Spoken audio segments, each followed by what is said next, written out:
Agua de certificación y sequía, la verdad es que no me voy a meter en ese tema en detalle, más bien voy a ver porque la desertificación y la sequía es una tendencia, no la voy a describir, más o menos está conocida, son dos elementos más bien. Uno, tenemos un proceso de certificación ya durante varias décadas, producto de acciones locales y producto de fenómenos globales. El cambio climático como tendencia trae aumento de temperatura y reducción de precipitaciones. Por lo tanto, pensar Chile en el futuro no es como el clima que teníamos en el pasado, sino que el desarrollo nacional va a tener que ser pensado en otro contexto climático territorial. Y por lo tanto Santiago va a tener menos agua, probablemente vamos a llegar con las viñas a la región de los ríos y probablemente parte importante de una serie de actividades que dependen de la naturaleza van a tener que trasladarse en la medida en que el proceso de calentamiento y estrés de recursos hídricos es el Chile futuro en el cual tenemos que pensar el desarrollo. No es lo mismo que teníamos en el pasado. Y adicionalmente tenemos, los periodos de sequía, que son los periodos cíclicos que tiene Chile, particularmente por la ondulación, el niño a la niña.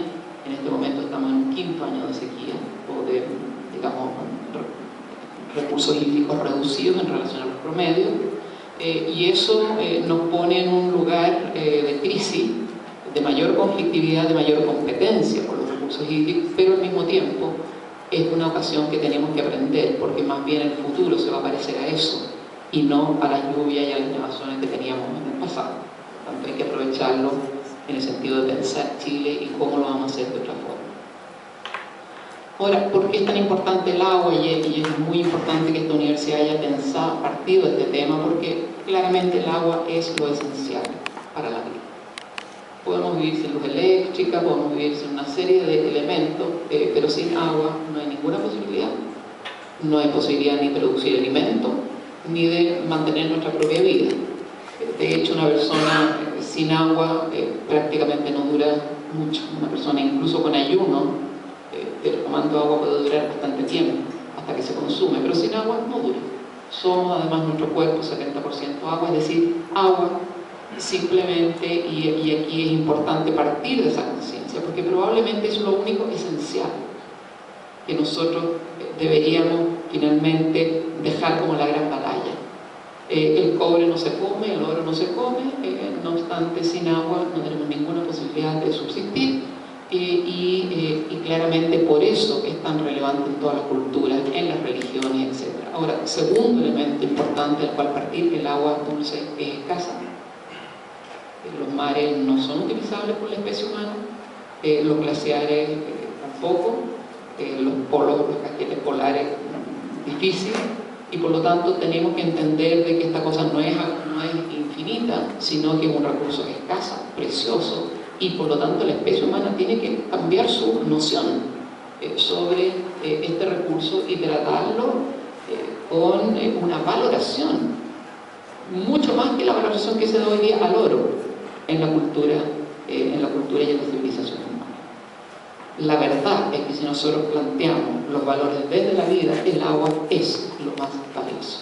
Y eso obviamente no está dentro de las estructuras culturales y económicas de nuestra cultura occidental. Tenemos pueblos que sí, pero nosotros no hemos apartado de esa noción, y por lo tanto grandes peleas que hemos visto en los últimos años, caso Bajo Alama y todo con las comunidades locales, obviamente el agua vale más que el oro para esas comunidades, para ese desarrollo, independiente que alguien se lleve al bolsillo y lo vende en otra parte, pero para las comunidades no tiene ningún sentido.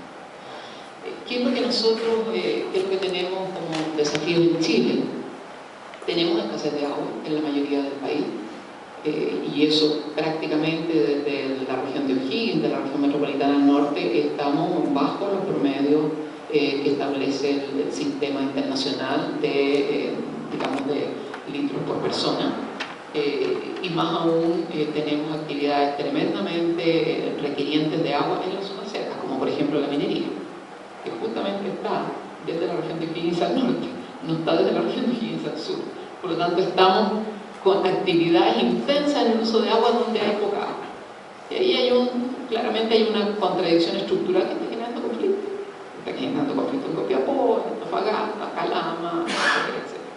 Segundo, tenemos destrucción de humedales, ríos y glaciares por parte de una serie de actividades productivas.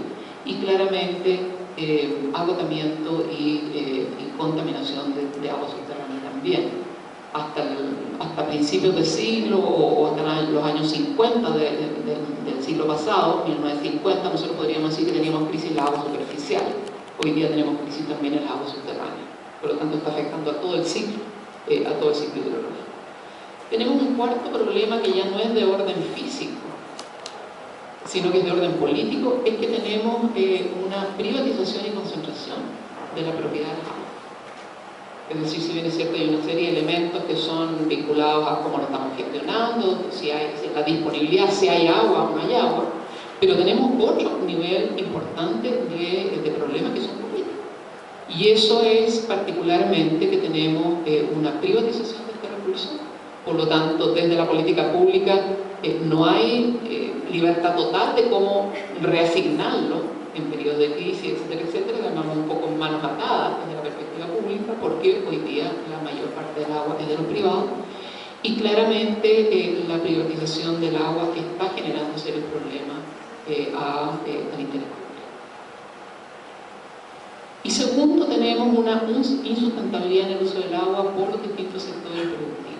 En el caso de hay sobreexplotación, eso en general en todas las regiones, no solamente con la minería, también la agricultura, pero la minería yo diría que es un punto importante en la medida en que están las áreas con menos agua, monopoliza las aguas en esas cuencas y las contamina. Por lo tanto, es bastante irreversible el daño que genera esta actividad y por lo tanto claramente aquí hay que cambiar las reglas del juego. La celulosa también contamina las aguas, degrada los ecosistemas. Hay un secamiento por parte de las plantas de los monocultivos forestales, particularmente el pino y eucalipto, de los ecosistemas, pero también el problema de la celulosa en los ríos de la zona sur, que genera problemas serios de contaminación. Y ahí tenemos Río Cruce, el caso de los cisnes, que ustedes lo conocen, pero tenemos Itata, tenemos Constitución, tenemos otra serie de problemas. Y tenemos la hidroelectricidad que en general en Chile no ha contribuido al desarrollo de las comunidades locales en esas cuencas, sino que más bien ha destruido las economías locales para servir a actividades más competitivas, como puede ser la minería, como puede ser las grandes ciudades, etc. Pero también tiene que ser revisado. Esto es solamente para que ustedes vean qué es lo que pasa. ¿Qué es lo que pasa en términos reales? Porque uno dice, la minería, la celulosa, pero lo que pasa es que nosotros tenemos que ver, un poco como esta universidad va a hacer su huella hídrica, tenemos que ver qué está pasando en cada cuenca con el uso de esa cuenca. Y aquí si nosotros empezamos a recorrer desde la región norte, con todo el tema salar del Huasco, el sistema Pichincha-Coposa, que son sistemas de salares altiplánicos, con la cuenca del río Loa, con el salar de Atacama, nosotros vamos a ver que tenemos problemas. Y tenemos ubicado el Apra, tenemos ubicado el Chuqui, tenemos ubicado la mina Gavia, Saldívar, en la región de Copiapó tenemos el río Huasco, con Caserones, con Pascualama, tenemos en el río Choapa, tenemos el grupo Luxi con Pelambre, en el río Limarí tenemos Andacoyo. Es decir, si nosotros tenemos que hacer el estudio de la huella hídrica del país, no, tenemos que hacerlo a la Universidad Metropolitana, ¿no es cierto? Pero tenemos que hacerlo de qué está pasando en cada cuenca y qué está ocurriendo con esos recursos, y es posible seguir conviviendo con esa cuenca y mantener viva esa cuenca proveyéndonos estos servicios, o simplemente venimos con una actividad de conquista, de colonización, como llego, saco y me voy, y resulta que voy secando el Loa, voy secando el Copiapó, después secaré el Choapa que está a punto, el Huasco que está a punto, y seguiremos con el Aconcagua, seguiremos con el Maipo, seguiremos con el Tinguiririca, seguiremos. Es decir, hoy día estamos con un problema estructural en el cual lo que le estamos poniendo encima a las cuencas hace insustentable la posibilidad de que esas mismas actividades sigan en los territorios. Por ejemplo, hoy día la minería no se puede expandir porque no hay más disponibilidad de agua y por lo tanto van a tener que importar agua. ¿De dónde? De Argentina. No, Argentina les dijo que no. Por lo tanto, hoy día están con el tema de la desalación. Importemos de los recursos marinos y impulsemos hacia los sectores marinos. Pero eso ya es empezar a poner la actividad en la UTI. O sea, es como que nosotros ya no podemos utilizar sustentablemente la capacidad que tiene esa cuenca de servir ciertas actividades en compatibilidad y convivencia entre la minería, la agricultura, el agua potable, etcétera, sino que ya estamos metiendo ciertas actividades en la UTI, por lo tanto le vamos a chupar una cañería de agua de mar, después traeremos agua del río, no sé, del río, de cualquier río del sur, ¿no es cierto?, del Mataquito, en un tubo por el mar para enchufárselo a otra actividad. O sea, estamos metiendo un proceso de artificialización que en términos económicos y de poder sustentarlo económicamente no es fácil, y que obviamente hace que una serie de actividades que pueden pagar esos niveles de artificialización pueden seguir y el resto sale que puede. No todos pueden pagar estar en la UTI durante 40 años, no da el presupuesto simplemente. Y a un país como el nuestro, obviamente, también no da el presupuesto de llegar a niveles de artificialización como nosotros hemos visto hoy día en Kuwait o qué sé yo, y que probablemente cuando se les acabe el petróleo se desarman el castillo de naipes, porque todo estaba dependiendo de un sistema con insumos que simplemente son carísimos de sostener, porque ya el ecosistema no es capaz de autosustentar estos servicios. Entonces, la concepción de huella hídrica es súper importante porque permite hacer este análisis, no solamente a mi micro casa o mi micro universidad, sino que veamos y analicemos esta visión, que nos sirve esta visión a analizar qué está pasando en el desarrollo nacional y si realmente es posible de seguir sosteniendo esta cuestión o simplemente la cuestión no tiene ningún cambio y por lo tanto hay que cambiar.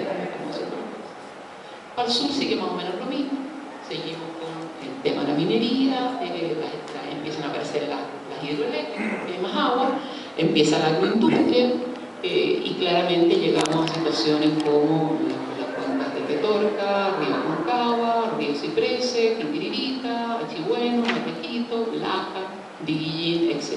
Y en todas partes vamos a ver lo mismo. Estamos con unas cuencas que proveen ciertos servicios ambientales y hay una tremenda competencia entre actividades productivas competitivas, grandes, y después el perraje sabe ese que tenemos hoy día el agua potable rural asegurada en ciertas ciudades, pero hoy día tenemos todas las asociaciones de agua potable rural, que son casi 2.000, recibiendo agua en camiones aljibe. Quiero decir, hace 3 años, hasta Chiloé, las comunidades rurales están recibiendo agua en camiones aljibe. Eso es una especie de mantener también con tubo a las comunidades rurales, eso sometido a una especie de útil, pero además es la solución más cara. Es mantener a esa comunidad con camiones aljibe todos los días y es riesgoso, muy riesgoso en términos de impacto sobre la salud de la población, porque es agua de dudosa calidad, es agua que tiene que estar estancada mucho tiempo, etc. O sea, no estamos bien en la gestión de los recursos hídricos, estamos sobre nuestras capacidades y obviamente el país debe cambiar. Los conflictos, acá puse parte de un texto de levantamiento de los conflictos por el agua que hicimos en el marco de la coordinadora, donde cada organización escribió sobre el conflicto que está sufriendo, y aquí tenemos en el norte, son principalmente entre las comunidades y la minería, en la zona sur ya empieza con la agroindustria, las hidroeléctricas, las forestales más al sur y finalmente, bueno, todos los casos que ustedes conocen de la cuenca de los Paques, el Pasco, etcétera, con proyecto de Hidroicén, con proyecto Cuervo, etcétera, etcétera. Entonces, tenemos un primer orden de tensión que es entre la disponibilidad de los recursos hídricos de Chile y los grandes actores del mercado competitivo de exportación, la mayoría de ellos. Antes de que empezaran las prospecciones, ni siquiera la explotación, y ahí tenemos el año 2000, cuando habían terminado las exploraciones con los caminos y todo lo demás, 60% destruido un glaciar, 70% el otro. ¿Y qué es lo que pasa con los glaciares? Los glaciares son los embalses congelados que nos regaló la naturaleza y que nos proveen agua cuando la nieve ya se derrite en diciembre. En enero, ¿quiénes recargan las cuencas cuando no hay lluvia y no queda nieve? Bueno, son los glaciares. Y por lo tanto son los embalses de hielo congelado que nos regaló la naturaleza a todos los países andinos. Y que las mineras lo están destruyendo. Ahora, yo les quiero advertir, Chile no tiene la plata para hacer la cantidad de embalses equivalente a lo que hoy día son las superficies glaciares. No tenemos las lucas. Entonces, echémonos los glaciares y ¿con qué lo vamos a reemplazar? ¿Dónde están las lucas para hacer el tranque equivalente? No lo tenemos. Y hoy día la discusión de Vasco Lama, pero la discusión acá en la cuenca, en la región central del Andina 244, que pretende destruir 20 glaciares, ¿no es cierto?, para traer más cobre y vender, entonces que llegue al Estado y que el Estado pueda financiar la educación. El camino no está muy adecuado.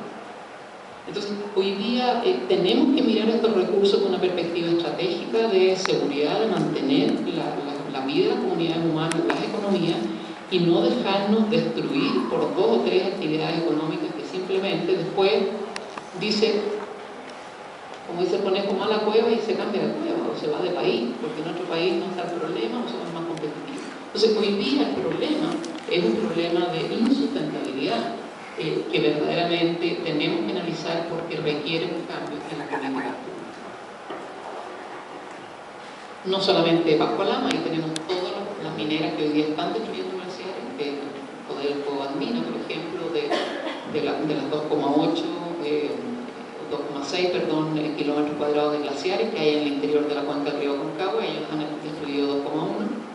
Eso significa 22 millones de metros cúbicos de reservas de agua que perdimos. Es lo mismo Anglo American, Pelambre, Barricol, es decir, no solamente es Barrick, sino que hoy día hay mucha actividad minera que están terminando glaciares, y eso obviamente implica que no se están llevando las reservas que tenemos para periodos de sequía y escasez.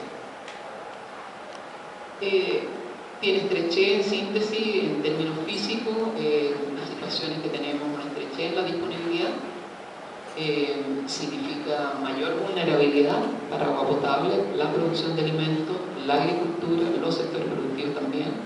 Tenemos que las necesidades de agua en la minería van a seguir aumentando, se esperan mayores conflictos por lo tanto, y las necesidades, quiero decir, que lo que se está proyectando en todos estos sectores económicos estrella son necesidades muy superiores a la disponibilidad física de los recursos que tenemos. Por lo tanto, aquí hay una luz roja donde la sociedad tiene que ser súper clara y señalar, mire, usted está proyectando 55 mil millones de dólares en inversiones mineras, discúlpeme, pero lléveselo para la casa porque aquí no hay agua para eso. Y si eso requiere aumentar en 90% la generación eléctrica, tampoco los territorios están disponibles a autoinmolarse para que ustedes sigan creciendo. Aquí el tema del gigante egoísta yo creo que es bastante evidente, y aquí hay un tremendo desafío hacia la democracia. Eso en términos físicos. Ahora, ¿cuáles son los problemas legales que tenemos para resolver la situación? Tenemos problemas serios. Tenemos un código de aguas del 81. Este código es el factor principal de privatización del agua. Este código entrega concesiones de derechos de uso de agua, pero la Constitución le entrega a estos derechos de aprovechamiento el estatus de derechos de propiedad. ¿Y qué es lo que pasa? Hoy día prácticamente todos los recursos están asignados, y lo que ocurre es que la única forma de acceder al agua es a través del mercado. Y ustedes saben quién puede participar en el mercado de agua, porque tiene las lucas para competir en el mercado de agua, y por lo tanto el que más ofrece tiene la posibilidad de acceder al agua. Y hoy día, si nosotros ponemos, incluso ya ninguno nosotros puede competir en el mercado de agua y comprar varios millones de dólares, 5 litros por segundo. Tú pones a competir a la agricultura con la minería. ¿Quién tiene más cachao sobre la mesa? La minería. Por lo tanto, también, si nosotros ponemos todo en el mercado, significa que la minería se va a ir comprando todas las aguas de la agricultura hasta, no sé, será hasta Valdivia.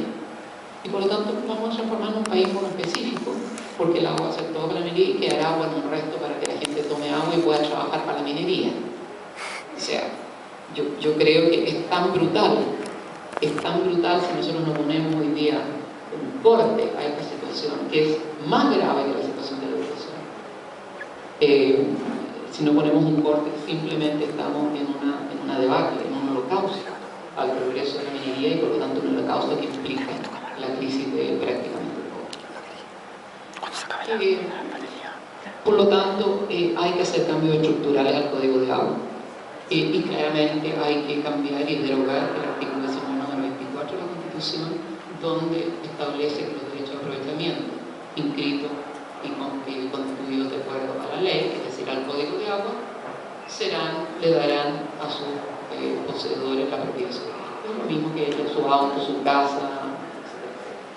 Y aquí estamos en problema porque en el fondo el Estado no tiene ninguna posibilidad de asignar, tendría que entrar a expropiar de algo que entregó gratuitamente y a perpetuidad. Entonces, ¿por qué vamos a estar pagando algo que entregamos gratuitamente? Y esa es la gran discusión entre las empresas. Ya, en la crisis hídrica, que el Estado racine, que expropie y que nos pague esto y el valor, ¿no es cierto?, a futuro que nosotros teníamos proyectado en nuestra actividad. Pero ¿por qué no vamos a pagar a los chilenos, a las mineras o a ciertas empresas si se les concedió gratuitamente y a perpetuidad el derecho de recursos? Entonces estamos en un problema político y es por eso que hay que cambiar la Carta Fundamental, la Carta Constitucional. Ahora, ¿por qué insisto en esto? Porque varios sectores, incluso inteligencia, gente de universidad y por supuesto las empresas dicen no, pero es que los chilenos quieren cambiar todo, la Constitución y todo lo demás. Es que hay que cambiar la Constitución exactamente por ello.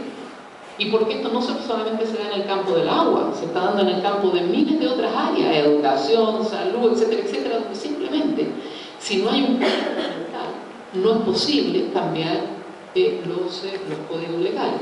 Códigos legales, además que la legitimidad que tienen en este minuto es solamente aquellos que reciben los privilegios de este código. Porque yo les quiero decir que el Código del 81 no es un proyecto de ley que se haya discutido en ningún Congreso Nacional porque no había Congreso Nacional. Por lo tanto, es un decreto de ley escrito entre cuatro paredes. Nadie lo discutió y no tiene legitimidad política.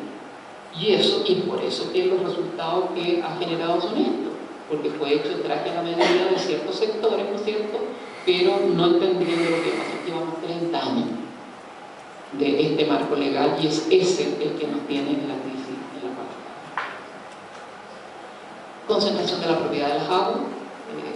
Aquí nosotros tenemos los propietarios de los derechos no consultivos, que son para hidroelectricidad, y ustedes tienen Endesa, que es estatal, que hoy día, que después pasó a Jurassic y compañía, que lo compraron o se lo adjudicaron chilenos. Los chilenos lo vendieron a Endesa España, y después Endesa España lo vendió a Enel Italia, y después se lo venderán, no sé, a los kuwaitianos, a los alemanes, da lo mismo, pero esto ya se transa en el mercado internacional. Y por lo tanto, este 81% de derechos de agua no consultivos hoy día están en el sistema financiero internacional. Y el que compra las acciones o la empresa se lleva los derechos de agua en parte del capital de la empresa. Estamos en problemas. O sea, ¿qué soberanía, qué posibilidad que el Estado de Chile maneje esa cuestión? Tendríamos que ir a comprar a la bolsa de Londres o no sé qué. O sea, estamos en problemas. ¿Qué es lo que pasa con, bueno, va a quedar esto, pero tenemos compañías terceras, Chilgener, Pehuenche, tenemos personas particulares que se adjudican una cantidad de derechos de agua impresionante, al mismo nivel que todo el como un privado. O sea, estamos con problemas serios. En el caso de los sistemas de agua potable es lo mismo. Nosotros tuvimos un problema de privatización y de transnacionalización. Esto no fue en el periodo militar, fue en el periodo de la transición democrática. La privatización de la sanitaria empezó en el gobierno de Frey y terminó en el gobierno de Piñera. Las grandes porciones fueron el gobierno de Frey, Lago siguió, Bachelet paró el proceso de privatización y lo que quedaba lo privatizó Piñera, que hoy día está finalizado el proceso de privatización.